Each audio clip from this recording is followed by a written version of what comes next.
I'm tired of making videos where I talk about my hat and tinnitus and other weird stuff. So now I'm going to talk about something I know, why I'm scared of technology. Today, let's talk about sudo. Now, that logo is terrifying in and of itself, but that's not why we're here.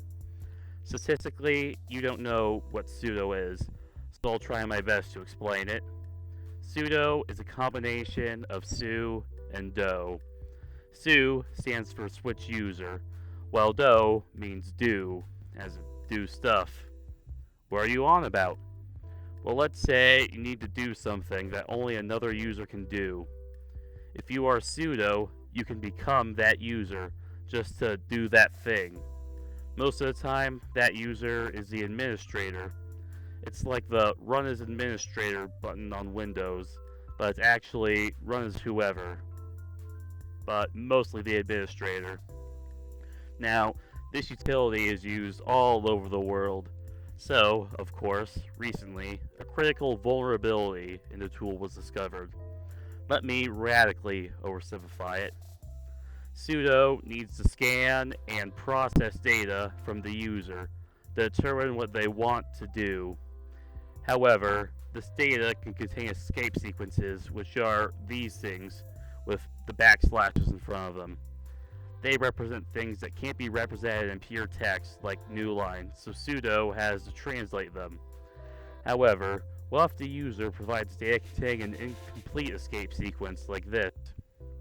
Well, sudo analyzes it, finds the broken sequence. So normally this would be an error, nothing big.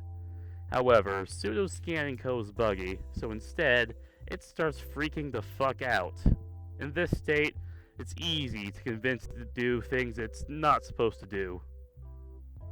Well, what can happen? Well, it can easily turn your computer to some hacker's personal botnet stage. Sudo is used to become the super user, and the super user is above all the other users in terms of raw power.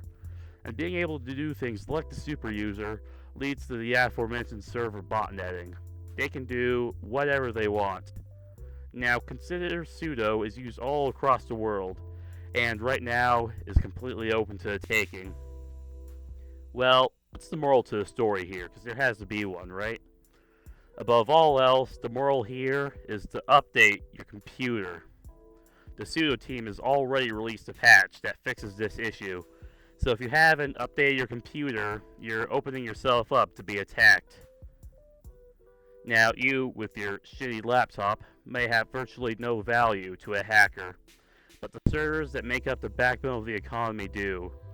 However, since they're the backbone of the economy, uptime is important, so they don't get updated. And that's why I'm scared of technology.